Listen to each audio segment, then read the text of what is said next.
Messi, Messi. ¡Toma ahí el segundo! Y el Pulpo Iker que decía. Alan, ¿qué decía el Pulpo Iker?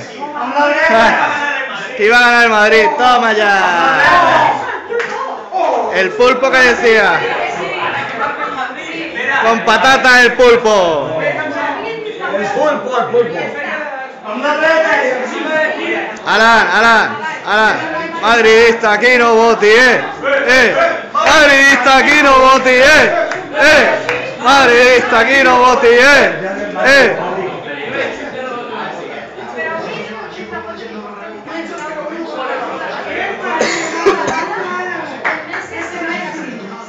Me parece que el Pulpo Iker tiene las horas contadas,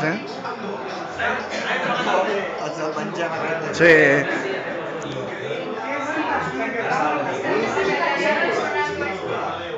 ¡Hala ya, merengones!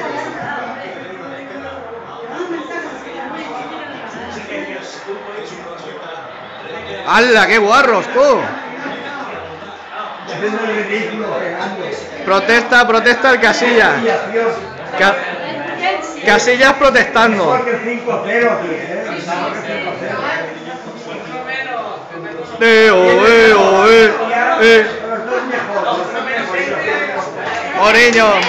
Mourinho, sal del banquillo, Mourinho, sal del banquillo.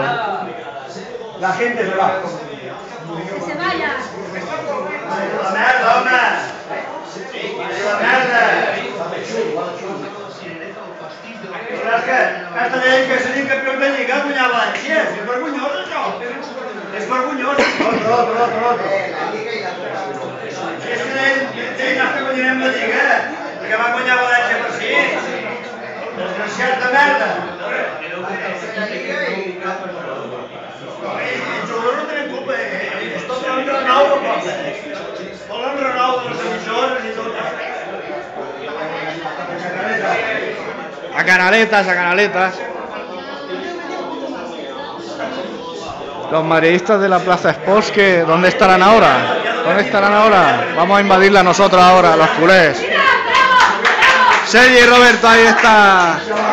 Sergi Roberto. El Sergi Roberto. ¿Qué decías tú? No, es central, ¿no? Sí, Sí. No, mediocampista. Sí. Vos, qué tos.